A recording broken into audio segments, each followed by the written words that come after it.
Poursuivons avec les parties au contrat d'assurance emprunteur.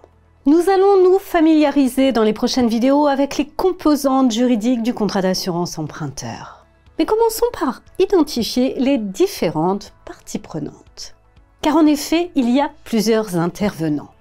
Mais qui sont-ils? Quels sont les différents intervenants? En règle générale, le contrat d'assurance emprunteur fait intervenir 4 personnes.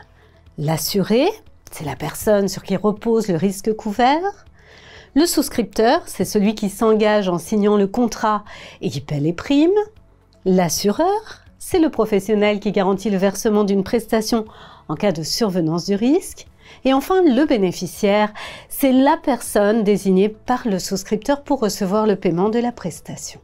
Dans la configuration classique, c'est l'organisme prêteur. Nous allons maintenant détailler le rôle de ces 4 intervenants. À commencer par l'assuré. L'assuré est la personne sur qui repose le risque. Parmi les 4 intervenants, c'est le seul qui est nécessairement une personne physique.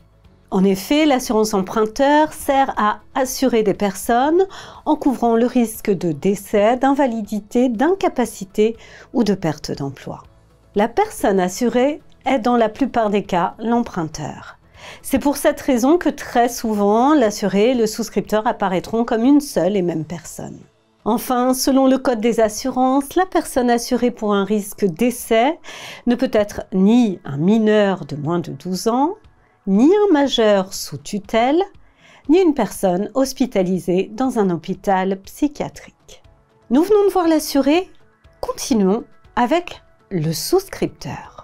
Le souscripteur est celui qui signe le contrat et qui paie les primes. Il peut être distinct de l'assuré lorsque l'emprunteur est une personne morale. Dans le cas d'un prêt consenti par une entreprise, par exemple, l'assuré sera alors le dirigeant ou un associé. Il peut aussi arriver qu'il y ait plusieurs assurés pour un même contrat de prêt. Prenons l'exemple d'une société civile immobilière ou d'une société civile professionnelle, regroupant les membres d'une même profession. Il peut être intéressant de répartir les quotités assurées sur chacun des associés au prorata de leurs parties respectives dans la société. Autre exemple, dans le cadre d'un prêt immobilier contracté par un couple pour l'acquisition d'une résidence, les risques sont généralement répartis entre les 2 co-emprunteurs. Dans la plupart des cas, c'est le souscripteur qui paie les primes. Mais il ne s'agit pas d'une règle absolue, car le Code des assurances prévoit que tout intéressé peut se substituer au contractant pour payer les primes. En cas de paiement effectué par des tiers, l'assureur doit être vigilant afin de ne pas se rendre complice d'actions illégales. On entend parfois parler d'adhérent.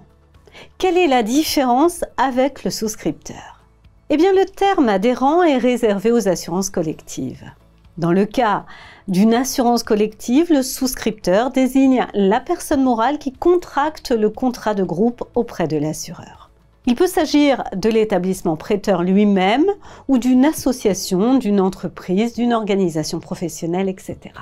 L'adhérent à ce contrat collectif ne signe pas une proposition d'assurance, mais un formulaire d'adhésion. N'oublie pas de t'abonner à notre chaîne pour ne manquer aucune de nos prochaines vidéos. Et surtout, pense à liker si le contenu te plaît. En cas d'acceptation du risque par l'assureur, il obtient un certificat d'adhésion, alors que le souscripteur d'un contrat individuel reçoit des conditions particulières. De même, le terme prime est rarement utilisé en assurance de groupe. Il est remplacé par cotisation. Nous avons vu le cas de l'assuré, le cas du souscripteur, voici venir le cas de l'assureur. L'assureur est celui qui est redevable de la prestation d'assurance. Et il est tenu de verser une prestation soit à l'assuré, soit au bénéficiaire. L'activité d'assureur ne peut être exercée que par une société soumise au contrôle de l'État dont la forme est réglementée par le Code des assurances. Il s'agit de sociétés privées, de forme commerciale ou civile. Il existe des contrats d'assurance emprunteur qui reposent sur le système de coassurance. Dans ce cas, chaque assureur est partie au contrat, mais est représenté par l'un d'entre eux que l'on appelle appériteur. Celui-ci est le seul à être habilité à représenter les autres assureurs et à pouvoir intenter une action en justice au nom de tous les coassureurs. Lorsque l'assureur ne commercialise pas directement ses contrats, il accède au marché par le biais d'intermédiaires d'assurance. Ces intermédiaires sont également soumis à une réglementation stricte en matière d'accès à la profession. Le Code des assurances définit la distribution d'assurance ou de réassurance comme l'activité consistant notamment à présenter, proposer ou aider à conclure des contrats d'assurance. Finissons par détailler le cas du bénéficiaire. Le bénéficiaire, contrairement aux autres intervenants, n'est pas partie au contrat. Il s'agit de la personne désignée par le souscripteur pour recevoir les prestations versées par l'assureur en cas de survenance du risque assuré. Dans le cas du contrat d'assurance emprunteur, il s'agit dans le cas le plus courant de l'établissement bancaire qui a accordé le prêt au souscripteur.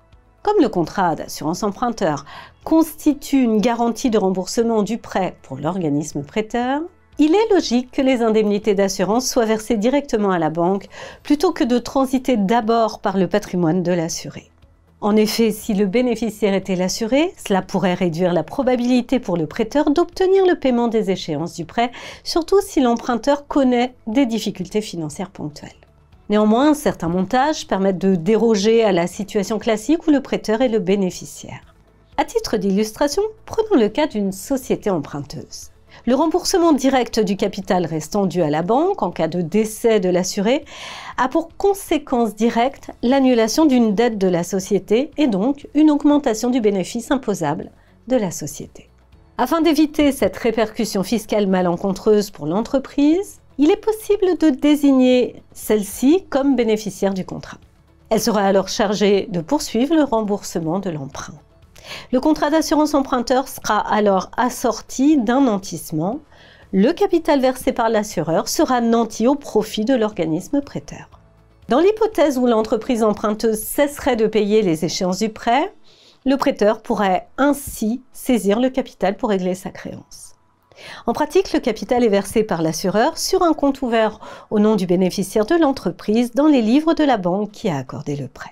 Une variante consiste à faire intervenir un tiers séquestre, un notaire ou un avocat, à qui le capital est versé et qui en reste séquestre jusqu'au remboursement intégral du prêt.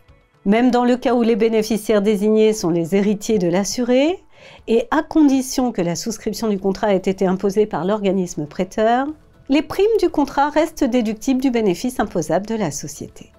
Quoi qu'il en soit, ces dispositifs doivent être maniés avec beaucoup de précaution dans la mesure où la législation fiscale est susceptible d'évoluer. Pour éviter le risque de requalification fiscale, il est fortement recommandé de faire valider les montages par un professionnel de la gestion du patrimoine ou du droit.